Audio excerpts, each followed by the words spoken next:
तो आज हम डिस्कस करने वाले हैं अबाउट CUET के अंडर ग्रेजुएट रजिस्ट्रेशन प्रोसेस के बारे में। तो there were certain important information that I wanted to give you, क्योंकि अब हमारे जो रजिस्ट्रेशन प्रोसेस है वो शुरू हो चुका है। तब मैंने आपको 3rd या 4th जनवरी के आसपास इसके बारे में नोटिफाई भी कर दिया था through a subsequent video also. तो अब रजिस्ट्रेशन प्रोसेस को लेकर अगर आपके थोड़े बहुत भी डाउट है ना, उसको यहाँ पर हम क्लियर कर लेते हैं। तो सबसे पहले आप ये नोटिस पढ़ लीजिए। नोटिस पढ़ना भी क्या, मैं आपको बता देती हूँ क्या है। नोटिस के अंदर आपकी 3rd जनवरी को यहाँ पर आप कह सकते हो कि रजिस्ट्रेशन प्रोसेस शुरू हो गया है।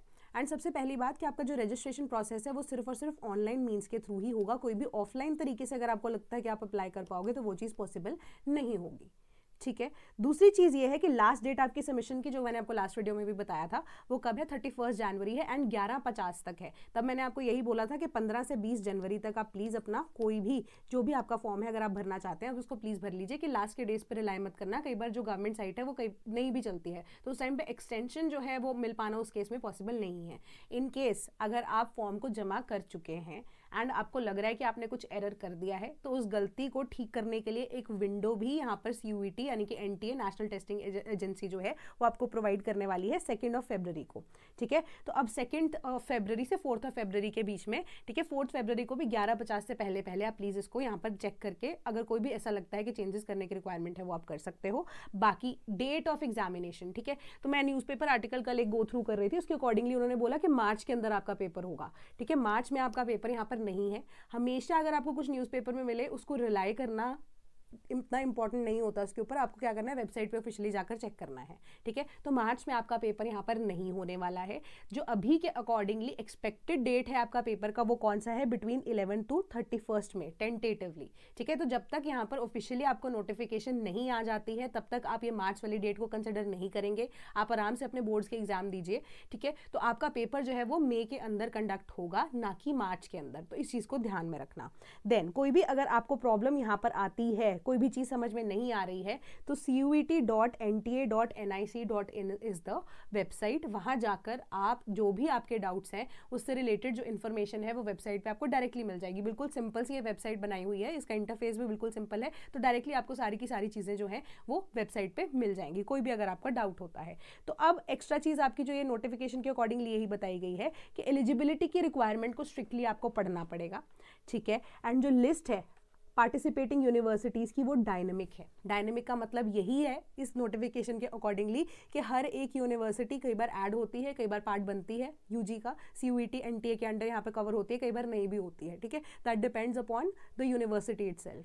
तो अकॉर्डिंगली आप एक बार लिस्ट ऑफ यूनिवर्सिटीज़ को प्लीज़ चेक कर लेना, क्योंकि वो हर साल यहाँ पर चेंज होती रहती है, तभी यहाँ पर डायनेमिक वर्ड यूज़ किया गया है। तो कैंडिडेट्स जो है अब वेबसाइट पर ही जाकर यूनिवर्सिटीज़ को चेक करें कि सिलेबस क्या है, अपडेटेड यूनिवर्सिटीज़ को चेक करो सबसे पहले, एंड उनका सिलेबस क्या है, अगर वो यूजी के अंदर फॉल करती हैं या नहीं करती हैं। अगर नहीं करती हैं तो उनका कौन सा प्रोसेस है उसको भी आपको एक बार देखना पड़ेगा। एंड एग्जामिनेशन और एलिजिबिलिटी क्राइटेरिया जो है वो पार्टिसिपेटिंग यूनिवर्सिटीज़ का आपको डायरेक्टली वहाँ पर यूनिवर्सिटी के साथ दिया हुआ है। ठीक है, इंपॉर्टेंट इंस्ट्रक्शंस यहाँ पर यही है कि ऑनलाइन मोड के थ्रू ही एप्लीकेशन आपकी होगी।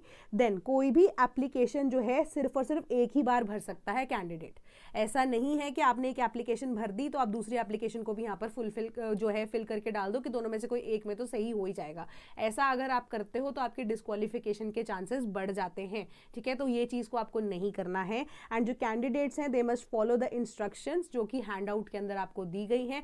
हैंड आउट का लिंक जो है मैं आपको यहाँ पर डिस्क्रिप्शन बॉक्स में दे दूंगी, आप ताकि जो हैंड आउट है, हैंडबुक है, वो प्रॉपर अच्छे से पढ़ सके। रजिस्ट्रेशन प्रोसेस में कोई भी डाउट अगर आपको होता है वो भी आप पढ़ सकते हैं। ठीक है, तो हैंड आउट के अकॉर्डिंगली ही आपको इन डिटेल ये भी बताया गया है कि कितने साइज की इमेज होनी चाहिए, कितने जो स्पेस के अंदर जो फाइल है जिसके थ्रू आप अपने सिग्नेचर्स, अपनी फोटोग्राफ को अपलोड करोगे, वो सारी की सारी चीज़ें जो हैं वो उस हैंड आउट के अंदर आपको दी गई हैं। प्रोसेसेस आपको अच्छे से बताए गए हैं, कैसे आपको फॉर्म को फिल करना है। एक बार उसको गो थ्रू कर लेना, उसके बाद जाके उसको अपने फॉर्म को जल्दी से कंप्लीट कर लीजिए, क्योंकि आज 13 तारीख तो हो चुकी है, 30th तक आप 30th 31st तक भी अगर आप वेट कर रहे हो तो मत करना उस चीज़ को लेकर। एंड जो कैंडिडेट्स हैं उनका एक ही ईमेल एड्रेस और मोबाइल नंबर है, वो बिल्कुल अभी वर्किंग कंडीशन में होनी चाहिए ईमेल भी। ठीक है, ईमेल ऐसे नहीं कि कुछ भी रैंडम ईमेल डाल रहे हो आप, ईमेल के अंदर आपको कई बार आपका roll number and required registration number वगैरह वो सारी चीज़ें यहाँ पर बताई गई होती हैं। तो अगर इन केस मोबाइल से मैसेज डिलीट हो गया तो आप ईमेल पे जाके उसको देख सकते हो, ठीक है। या अगर ईमेल डिलीट हो गए तो मोबाइल पे एटलीस्ट आपको वो मैसेज साइमल्टेनियसली आएगा। तो कहने का मतलब यही है कि ईमेल एड्रेस वही रखना,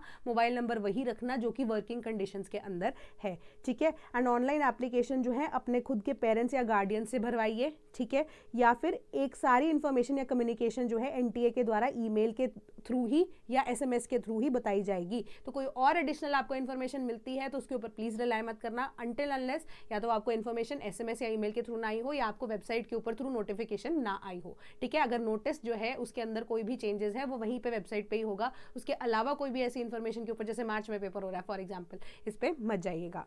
कोई भी अगर आपको डिफिकल्टी भी हो रही है, कुछ चीज़ उसके बाद भी समझ में नहीं आ रही है, तो आपको मोबाइल नंबर भी दिया हुआ है यहाँ पर, ठीक है, उस पर कॉन्टैक्ट कर सकते हैं। ईमेल आईडी आपको दी गई है, वहां पर भी आप पूछ सकते हैं। एंड जो कैंडिडेट्स हैं वो दे आर रिक्वेस्टेड कि वो रेगुलरली विजिट करें एनटीए की वेबसाइट को। सिंस आपका ये पहला ऐसा पड़ाव है ना कि यूनिवर्सिटी से पहले आप कॉम्पिटेटिव एग्जाम यहाँ पर दे रहे हो, तो इन चीज़ों को आगे भी कोई भी कॉम्पिटेटिव एग्जाम देते हो उस चीज़ में भी फॉलो करना, ठीक है। तो अब एक और यहाँ पर आपको नोटिस जो है 27 दिसंबर को दिया गया था एनटीए के द्वारा। उसके अंदर आपको यही बताया गया है कि अगर कोई अब्रॉड में रहने वाला व्यक्ति है, वहाँ पर भी अगर वो इंडियन यूनिवर्सिटी में एडमिशन लेना चाह रहा है तो दैट सिचुएशन ऑल्सो आप एनटीए का एग्जाम दे सकते हो, क्योंकि अब जो सीयूईटी है वो इंडिया एंड अब्रॉड, ठीक है, ये जो यूनिवर्सिटीज़ हैं जो कि अब इंडिया के अंडर यहाँ पे यूजीसी के अंडर कवर होती हैं, उनको भी यहाँ पर पेपर जो है देने का राइट है, वो भी पेपर यहाँ पर दे सकते हैं। अब कोई भी अगर सीयूईटी के पोर्टल के अंदर चेंजेस हैं वो आपको यहाँ पर बता दिए जाएंगे, बट इसके अंदर यहाँ पर सिर्फ एक यही चीज़ है एक्स्ट्रा बताई गई थी कि 4 दिसंबर जो हैंड आउट की मैं आपको बात कर रही हूँ उसके बारे में इन्फॉर्मेशन जो डिस्क्रिप्शन बॉक्स में यहाँ पर दे दी जाएगी, आपको लिंक प्रोवाइड किया जाएगा, उस हैंड आउट को पढ़ के ही आप कोई भी यहाँ पर इन्फॉर्मेशन जो है वो कर सकते हो एंड परस्यू कर सकते हो। उसके अकॉर्डिंगली आप चेंजेस यहाँ पर कर सकते हो 2 एंड 4 फरवरी के बीच में। उसके अलावा एक ये चीज़ है, पॉइंट नंबर 5 के ऊपर थोड़ा सा ध्यान दीजिए। पॉइंट नंबर 5 में उन्होंने ये बोला है कि अगर आपका नाम जो है, जो 10th की मार्कशीट है उसमें और आपके आधार कार्ड में, उसके अंदर कुछ भी मिसमैच है, ठीक है, तो इन एनी सिचुएशन अगर आपको लगता है जो इन्फॉर्मेशन ट्रू है दोनों में से अभी के अकॉर्डिंगली,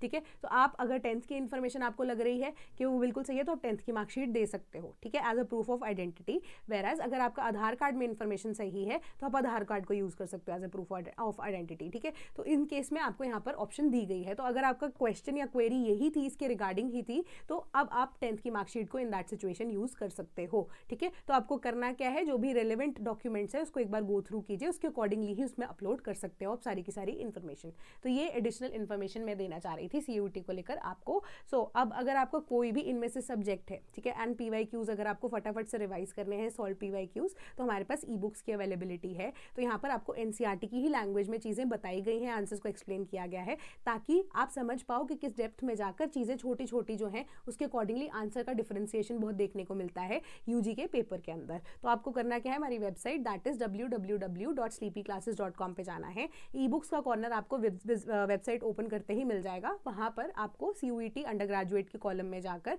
ये ई बुक्स जो है वो मिल जाएंगी, अवेलेबल हो जाएंगी। तो वहाँ से जाकर आप इसको परचेज भी कर सकते हो। तो e books for biology, economy, environment, geography, history, polity and sociology के पीवाईक्यूज फ्रॉम 2022 ऑनवर्ड्स यहाँ पर सॉल्व करके आपको दिए गए हैं, easy to understand language plus NCERT के कॉन्सेप्ट के अकॉर्डिंगली भी। तो आप इसके अकॉर्डिंगली आंसर्स जो है अपने जल्दी से रिवाइज भी कर सकते हो एंड आपको ये भी पता लग जाएगा कि पेपर का फॉर्मेट किस तरीके से आता है, कितने इन डेप्थ में आपको चीज़ें यहाँ पर पढ़ने की जरूरत है। So all the very best. आपका पहला पड़ाव जो है सीयूईटी को लेकर रजिस्ट्रेशन का वो शुरू हो चुका है। अच्छे से फॉर्म भरिएगा, कोई भी डाउट होता है तो कॉमेंट सेक्शन में पूछ सकते हो या आप हमारे टोल फ्री नंबर 1800-890-3043 पे कॉन्टैक्ट भी कर सकते हो, ठीक है। सो कोई और इन्फॉर्मेशन अगर आपको चाहिए होगी, अगर आप चाहते हो कि मैं उसके ऊपर वीडियो बनाऊं, तो वो भी आप मुझे कमेंट सेक्शन में बता सकते हो। So that is all from my side today. Thank you so much.